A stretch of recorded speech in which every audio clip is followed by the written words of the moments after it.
some people say that Buddhism is a very pessimistic religion. It's only talking about suffering. But why is it when all the Buddhists come together, there is only smiling and kindness and happiness? So even if we cannot explain to other people the teachings of the Lord, we can prove how wonderful they are by the way we live our lives. So the Buddha did not teach only about dukkha. He taught two things, dukkha and the end of dukkha. This is the most important teaching of the Buddha. There is an end of suffering, and that every human being has the potential to realize the end of suffering. This is the universal teaching. Some years ago in America, one lady asked the teacher, can ladies become enlightened? He said no. She was very unhappy. And then he explained, if you think you are a woman, you cannot be enlightened. If you think you are a man, you cannot be enlightened. If you think you are English, you cannot be enlightened. If you think you are Indian, you cannot be enlightened. If you think you are Dalit, you cannot be enlightened. Because enlightened means you are free from all attachments to ideas of who you are. Just now we were told that we all have to do this work ourselves. But the strange thing is, we all have to do this work ourselves together. We all must help each other and support each other because it is very difficult. But the first and most important point is you must believe it can be done. I came to Maharashtra for the first time in 1975. So I've been in Maharashtra before many of you sitting here today. At that time I was not yet a monk. I had long hair. And after some time in Maharashtra, I went to the Nilgiri mountains. And I was walking in the very remote part of the mountains. And I stayed the night in a village. So I had been walking all day and I wanted a bath. But of course there was no bathroom. They said, you must go to the river. I said, good, I like the river more than the bathroom. When I walked from the village, I looked around, there were about 30 children all following me. They all wanted to see the Englishman have a bath. When I got to the river, I took out my soap and started to soap myself. The children were so excited because they had never seen soap before. I gave one little girl the soap. I said, you try. She tried and she screamed because her skin changed color. She thought it was the natural color of her skin, but in fact it was only dirt. Many things in your life and in your mind, you think they are natural parts of your life. In fact, they are only dirt. The soap that we have to use, the special soap, is the eightfold path. So this path is one of education. It means we must educate the way we behave towards the material world, the way that we behave towards the people around us, our family members, our friends, the people that we work with.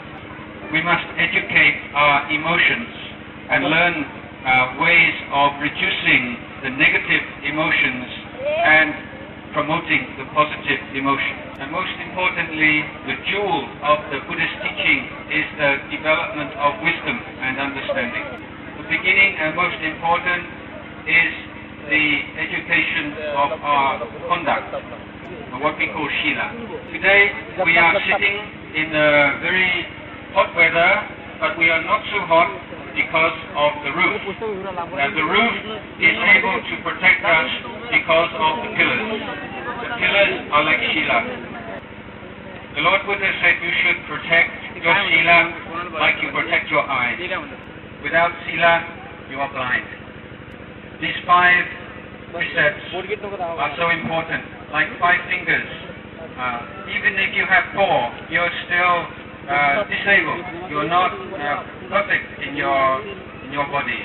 Similarly, even 1 precept missing, and then you lose the foundation for the Eightfold Path.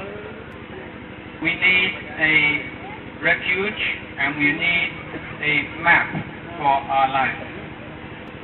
Let us say we are very confident that we can walk in a straight line, and we are going on a journey of 3 months.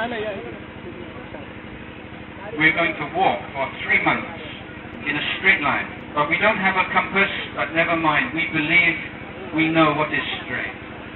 We set off in the northerly direction, walking from morning until evening, and we walk very, very straight, only 1 degree off straight, only 1 degree. On the second day, similarly, we walk very straight, only 1 degree deviation. But if every day we're walking very, very straight, only 1 degree deviation, 3 months, 90 days, and instead of walking in the northerly direction, we are walking in that westerly direction or the easterly direction, without us realizing that we have lost our way. If we deviate only 1 degree every day, after 90 days it's 90 degrees, and north is west. If we walk another 3 months, we are going in the southerly direction. All the time we are sure that we are walking straight. This is why we need some external guide and reference. So the precepts are safety net, and they are reminding us of what is right and what is wrong, and what is wholesome, what is unwholesome, what is kusala, what is shila, is helping. So today I have come with my group and on behalf of many people in Thailand to offer these Buddha images. But please remember that when we pay homage to the Buddha image, it is not the metal, it is not the image itself, the image is the symbol. The Buddha realized enlightenment, and the qualities that became perfect within him are firstly the purity of freedom from suffering and defilement, secondly wisdom, and third compassion. Purity, wisdom and compassion. So the Buddha image is the symbol of purity, wisdom and compassion. These are the highest things, the goal of our life.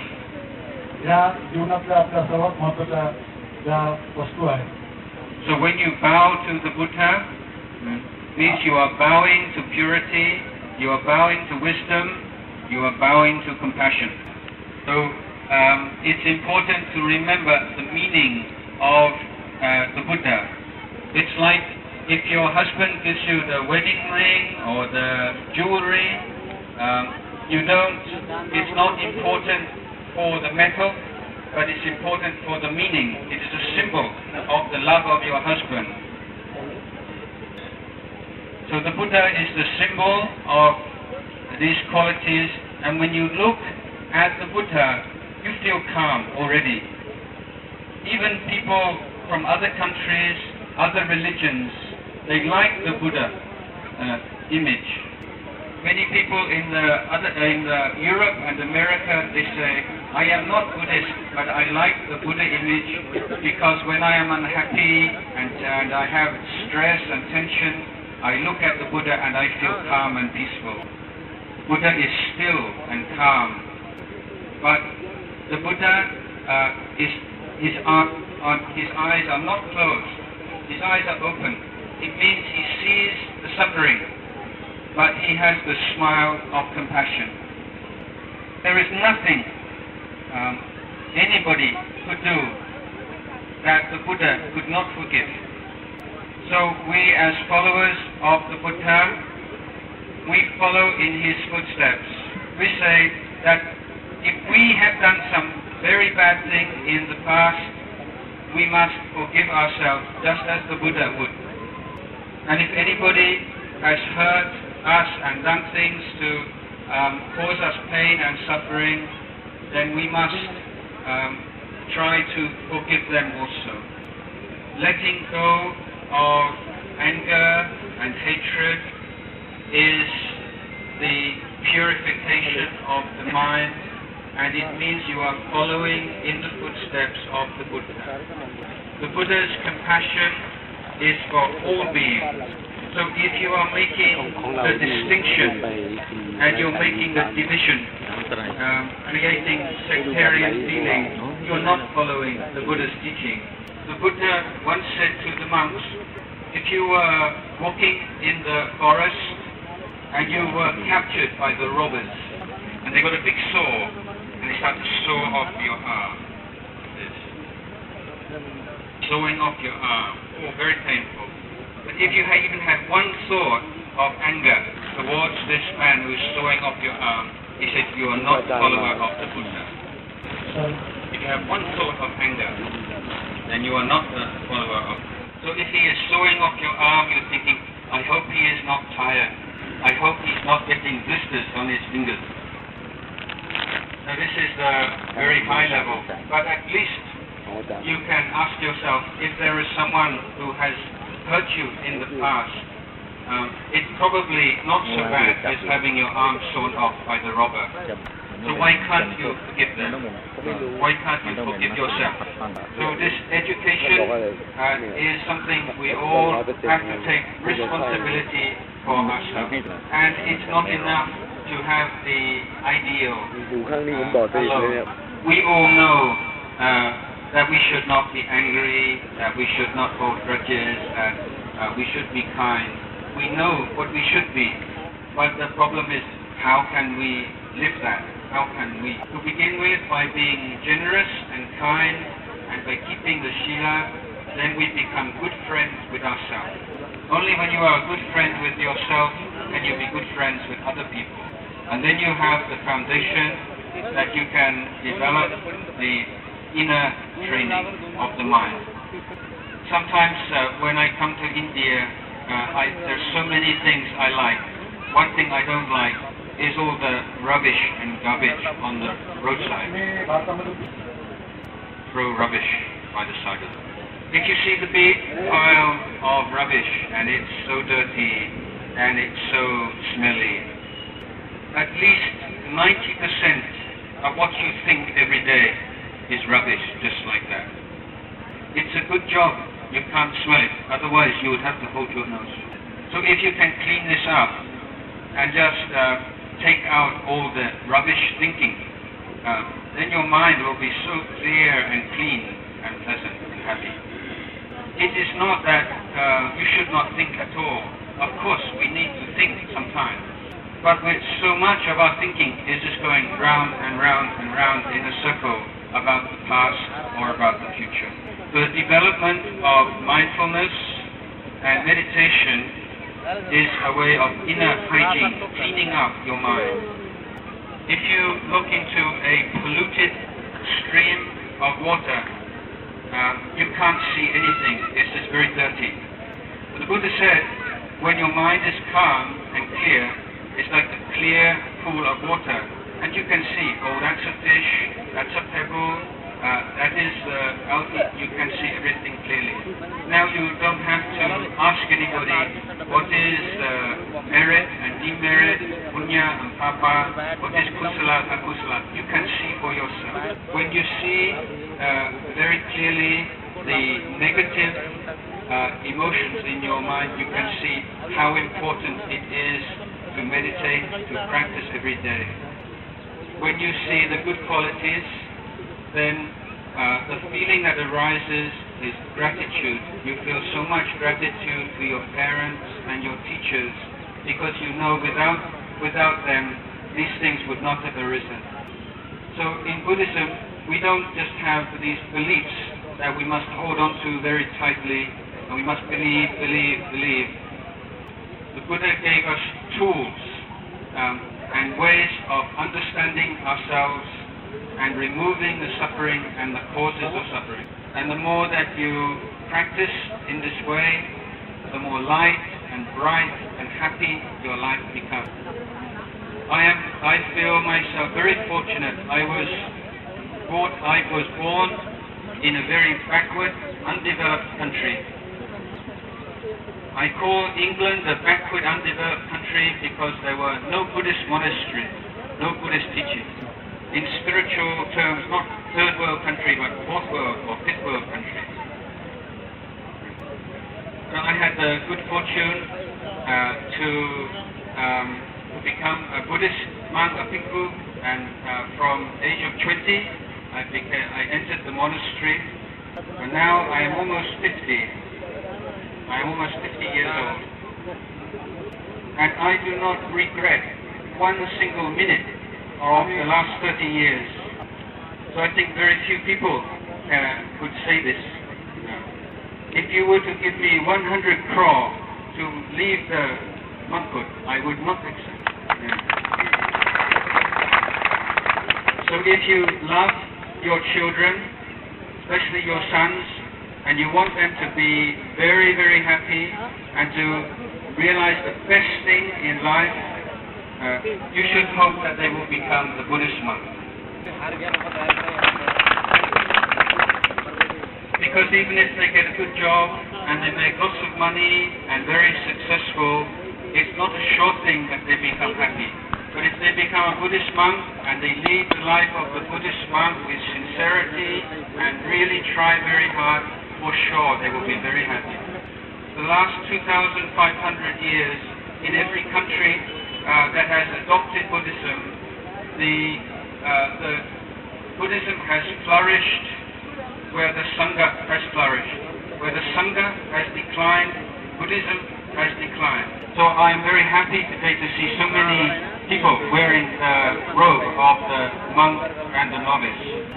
This is a very good sign, but it's very important that the monks and the novices, when they wear this robe, they study the Vinaya, the discipline of the Buddhist monk. The Lord Buddha said, Vinayo sasanasa ayuti.